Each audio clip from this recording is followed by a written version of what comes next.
अगर गलती से मैं प्राइम मिनिस्टर बन गया और मेरे पास भी 300 MP आ गए गलती से, वीडियो देखने के मैं कहूंगा मेरी बाद आस्था, क्या करेंगे आप?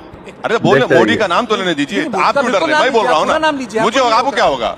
रुकिए, तो क्या करेंगे उनको? आप हैंग बोल देंगे उनको? आप किसको गद्दार बोल रहे हैं? बहुत से लोग हैं। नहीं, कौन गद्दार है? अरे बहुत, मैंने गद्दार शब्द का इस्तेमाल नहीं किया। वैसे साहब एक चीज बताइए, आपने 2008 से अब तक 11 राज्यों में अपनी पार्टी पहुंचा दी। आपके सपोर्ट की जरूरत है। दिल्ली पर नजर है? नहीं, ऐसा कुछ नहीं है। आप जब तक नहीं बताएंगे कैसी लग रही है वीडियो, पॉलिटिकल पार्टी का एक नेचुरल मजा नहीं आता है, एक्सपेंशन का प्लान होता है। तो हमारी पार्टी की भी हम कोशिश कर रहे हैं कि, और उससे भारत की लोकतंत्र मजबूत होगा, डेमोक्रेसी मजबूत होगी, तो वही उसमें काम कर रहे हैं। और ईमानदारी की बात तो यह है कि हमारे बुजुर्गों की मेहनत का फ़ायदा मैं उठा रहा हूँ। उन्होंने इतनी पार्टी को मजबूत किया उस वक्त आंध्र प्रदेश में कि मैं अब उसको आगे लेके जा सकता हूँ, तो क्रेडिट उनको जाता है। पर कुछ लोगों को दर्द भी है इस बात का कि आप मजबूत हो रहे हैं, वो कमज़ोर हो रहे हैं, जहाँ पहुँचते हैं वो सत्ता से दूर हो जाते हैं।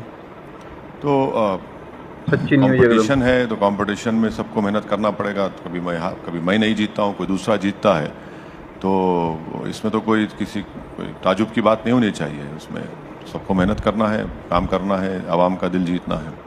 आपकी फैन फॉलोइंग तो बहुत है, चाहे यहाँ हो, हैदराबाद में हो, कश्मीर में हो, दिल्ली में हो, इसका सीक्रेट क्या है? भाई छोटी सी कोशिश कर रहे हैं इसमें। देखिए, ये बात सच नहीं है, क्योंकि अगर इतना फॉलोइंग होती तो मैं कई चुनाव जीत जाता। तो लोग सुनते हैं, मगर अभी बहुत मेहनत करना है, बहुत कामयाबियाँ हासिल करना है, बहुत से मंजिलों को पाना है।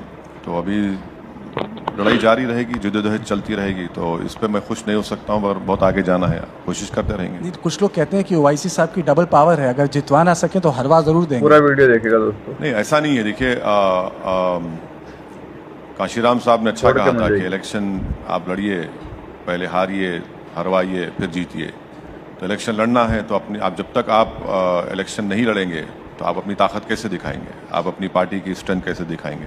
तो इसीलिए हम इलेक्शन लड़ते हैं, और बहुत सी बार कामयाबी नहीं मिलती, मगर हम लड़ते हैं इलेक्शन ताकि हमारी सफ़र को हम जारी रख सकें, और आज नहीं तो कल मिलेगी कामयाबी। एक चीज़ बताइए कि अखिलेश, ममता धुलाई होती रहेगी इनकी, और कांग्रेस के कई नेता आपको सोशल मीडिया स्टार बोलते हैं। हैदराबाद में रॉक स्टार, ये लोग कहते हैं आप सोशल मीडिया स्टार। सही बात है? नहीं, चलिए, कुछ तो मान तो लिए हैं। इनका बड़ापन है कि मुझे कुछ मान लिए लोग कि मैं कुछ हूँ। अच्छा, ये पूरा किसान आंदोलन चला, वैसे साहब आप नजर नहीं आए? नहीं, किसान आंदोलन में तो ये तो ए पॉलिटिकल आंदोलन है, और हम सब लोग उसकी तायद कर रहे हैं, सपोर्ट कर रहे हैं उनको।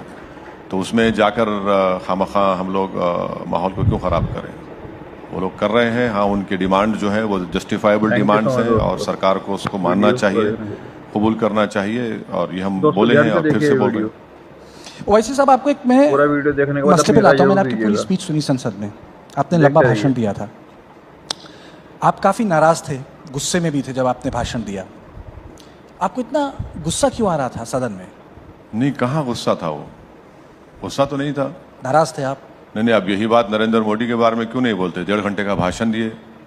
नहीं, वो बात अलग है भाई। आप नाराज थे, आपने 8 मिनट बोला, तो उसमें गुस्सा कहाँ नजर आएगा? आपने 92 की बात को प्राण प्रतिष्ठा से जोड़ दिया, राम मंदिर। हाँ, बिल्कुल, ये फैक्ट है। देखिए, 22 जनवरी की बुनियाद तो 1949 में डाली गई थी, जब जीबी पंत ने मस्जिद के अंदर मूर्तियां रखने की इजाजत दी।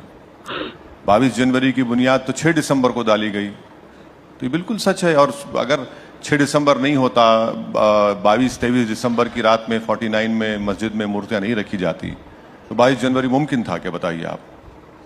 लेकिन ओवैसी साहब, ये जो मंदिर बना है वो तो कोर्ट के आदेश से बना है। हाँ, और उसका दूसरा पहलू भी है। नहीं, कोर्ट मस्जिद की जगह भी है। नहीं, वीडियो अच्छी लगती है तो इसको लाइक करें, पूरी डिबेट जरूर देख कर जाइए। अभी गोदी मीडिया का एंकर असदुद्दीन ओवैसी से ऐसे ऐसे सवाल करेगा, सोचेगा असदुद्दीन ओवैसी को कैसे फंसा लूं, लेकिन ओवैसी साहब भी बहुत ही शानदार तरीके से मुंह तोड़ जवाब देते हैं। अभी पूरी डिबेट जरूर देखिए, और कल भी बनेगा। क्यों? क्योंकि अगर आप आस्था को फैक्टर बनाएंगे तो फिर एविडेंस का क्या होगा? अगर कोर्ट आस्था के फैसले करेगा तो फिर आपकी आस्था मेरी आस्था से बढ़ के कैसे होगी? बताइए आप। वो तो गलत है। वो इसीलिए हम यकीनन, सुप्रीम कोर्ट एपेक्स कोर्ट है, आखिरी कोर्ट है, और जस्टिस जे.एस. वर्मा ने कहा था, सही कहा था कि supreme court is supreme but not infallible. तो वो फैसला बिल्कुल जो फैसला आया था वो आस्था की बुनियाद पर था, और जिस बात का मुझे खदशा था, डर था कि ऐसे कई इश्यूज ओपन हो जाएंगे, अब इश्यूज ओपन हो गए। आपका ऑब्जेक्शन किस पूरा चीज़ पे है वीडियो ओवैसी देखिएगा साहब? आपका ऑब्जेक्शन राम मंदिर पे है या उससे जुड़ी आस्था से है? नहीं, मेरा ऑब्जेक्शन इस बात पर है कि 6 दिसंबर को सुप्रीम कोर्ट को वादा कर वहाँ पर अडवाणी और जितने बीजेपी आरएसएस के नेता थे, उन्होंने सुप्रीम कोर्ट को वादा किया था कि हम मस्जिद को हाथ नहीं लगाएंगे, और मस्जिद को उन्होंने शहीद कर दिया, डिमोलिश कर दिया। और तरफे तमाशा ये है कि किसी एक का भी